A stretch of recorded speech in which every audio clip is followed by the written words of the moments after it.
Hello. Good afternoon, everybody. It's raftechnicantica.com. And check it out. Be careful because Beethoven is just looking at you through his red spectacles. Anyway, title of this video, more on legato. Now, why do I say legato? It's very important, and ever since I made the last video, and because I'm working, everybody's on holiday, and I'm working. Okay, maybe not everybody's on holiday. Anyway, I have the beach about like 100 meters away, and I'm just here in front of the piano. Enough. So I'm preparing several of my students for some Mozart roles, and Mozart requires a lot of legato singing. Not that any other repertoire does not require that, but I mean, if you compare a bit, a Mozart and then Puccini or any Verismo, you're gonna see that you can butcher a bit more in Verismo, which I don't condone it, and I don't think you should butcher anything, but you can sort of have a bit more freedom with that. Whilst Mozart and bel canto as well, there's smaller room for that. And what happens that what you see is that when you apply this principle of legato singing, one of the good, excellent side effects is that you stop pushing. And that the difference between low and high sort of semi-disappears, and you get a more sort of gentle sound or production without sacrificing power or fullness, right? You still have the whole package, but you do not push. Okay, so what I wanted to talk about today are basically some scales, especially arpeggios, and why some of them might be more beneficial to work towards this achievement of the legato sort of singing, right? And thus stop pushing, and how some others might be a bit more I wouldn't say tricky, but less efficient on that. Okay, now I remember that McRae never used scales. I don't think in the 6 years that I studied under James McRae, I don't think he used a scale ever. He would obviously use phrases from arias and songs and so on and so forth. But scales per se, I think, I don't think I'm mistaken. He didn't believe in that. He believed that the voice is built with exercises, which I agree, and that scales are just to move the voice around, which I also do believe to be right. But for me, scales are a link between the hardcore building of a voice, the deadlifts and the bench presses and the squats, and actual singing, because otherwise singing can become really martial. And without wanting to criticize the great Mario del Monaco, even the Italians, they said he was a bit of a mazzellaio, so he was a bit of a butcher with rhythms and stuff, but still it was exciting. Why? Because it was Mario del Monaco. Come on, man. So you just listen to that human trumpet and you get excited. So having said that, let's talk a bit about these sort of arpeggios and scales and how you can modify them to achieve this sort of line, and as a side effect, stop pushing. And for example, yesterday I had a student and that has a very big voice, and it's one of those what I call, it's not a street singer, no, but it's like somebody that is like a warrior singer. It's like sings in very in adversity. Okay, so he's always there. He has to be there and give it, and sings very often during the week, like has several gigs throughout the week, so he has to be technically and physically on point, but more nowadays technically, because yeah, he has discovered that by you know, being a more technical singer, and you know, we reach an age in which you cannot sing so much on youth. Anyway, I think I'm talking too much. I don't want to be way too long. It's summertime, and you guys might, you know, want to the beach rather than listen to a bearded man, you know, saying things about singing. All right, so if I take, for example, this arpeggio, right? It's a major C arpeggio, you know, and this is gonna be the top. I can very easily get carried away and push this note, you know? And okay, nothing happens maybe in that tessitura, but as I go higher, maybe I will start to push. Why? Because it has this tendency of, oh, I gotta reach. It has this sensation of I'm reaching. And that's a concept that is quite, I don't want to be melodramatic, but it's dangerous in singing. Reaching for the top and sort of digging for the bottom are things that, to my mind, are not optimal. I would never say should, could, would. I don't like those expressions, but it's not optimal, okay? So if I go there and you know,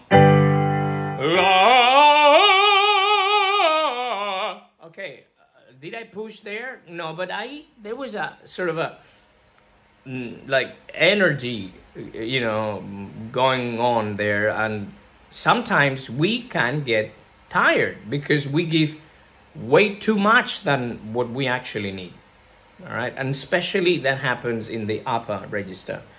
Then oftentimes it happens in the middle register, and then obviously we run so, you know, we just run so much out of use that even the bottom disappears. Okay, that's a sign that you're just pooped. Yeah.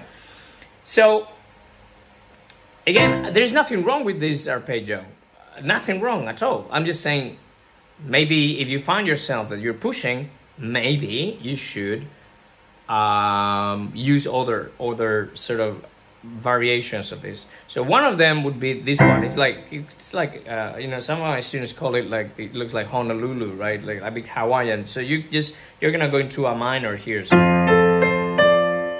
know? So you just go la la. Okay, so instead of la, yeah, you'll go. If you would like to reach this note in the same with the other arpeggio, then you would start here, I believe. So here, so yeah. So compare this, yeah. La, and that's my F right there, right? And this la. See, so there is this sort of tendency that if you don't pay attention, you might start to push, whilst it's gonna be a bit, yeah, la,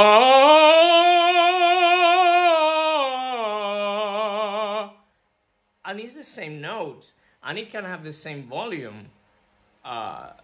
You get me? Okay.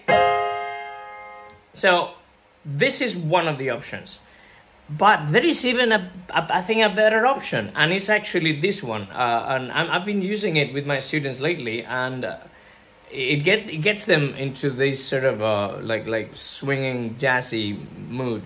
Sometimes I tell my students, come on, you have the opera singer complex, and then so everything has to be louder than loud and bigger than life, and that you know goes you know plays against you, and so we want to avoid that. And sometimes I tell them, hey, imagine you're a pop singer. Oh my god. But it's not about lightening the voice, it's just not giving way too much, because you don't need it, not because you should be small. It's just that you're big enough, and you don't want to you push what you already have, because you know, there's nowhere to go. So this is the scale or arpeggio in question. So you just go through your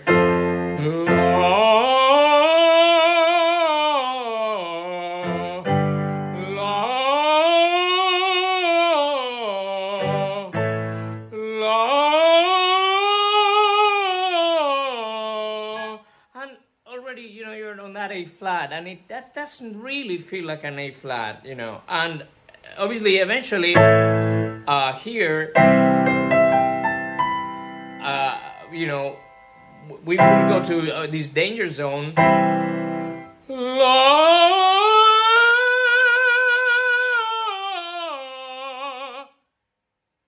and you don't feel that is a danger zone. You don't feel that, you know, that B is like, I gotta.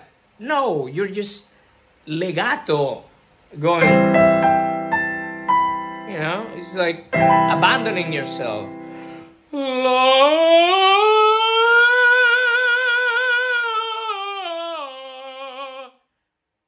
And that is gonna help you with tons of stuff, you know, with legato, not leaving that line and stretching little by little, which is, by the way, unconscious. It's only an intention, and yeah, it's going to make you avoid pushing, because pushing is not going to take you anywhere.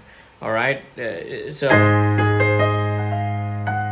all these areas, you know, the passaggio.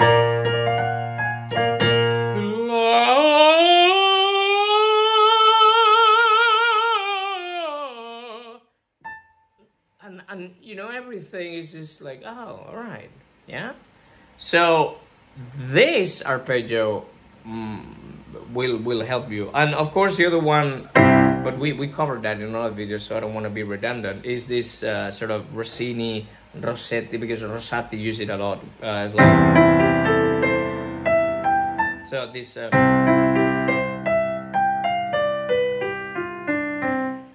Because, you know, you're covering notes, and it's an octave and a half, so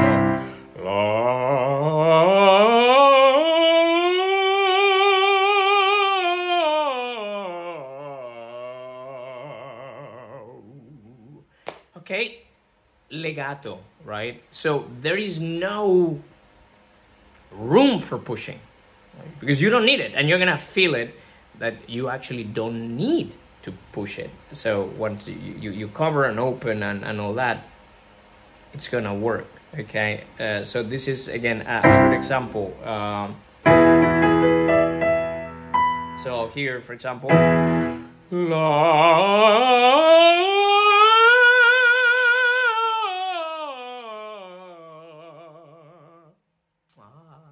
okay, all right, well, that's it for today. It's 13 minutes, so I think it's not too long. I thought, what am I thinking about? So I think it's not too long. Once again, if you like the content, like and subscribe. You can also hit the bell thingy, you know, so it tells you when a video is out. I'm trying to make like one video a week, so it's not too much, but I'm in touch. If you don't like the content, please, for the love of God, Beethoven is saying that, right? He's saying it. Do not watch this, as it might harm your mental health. And well, if you like it, yes, you know, you're welcome. And yeah, if you need help, well, you know where to find me. Okay, have a good day. Here's a bit cloudy, yeah, so I don't know, people are still on the beach, but you know, not me. All right, have a good one. See you soon. Bye.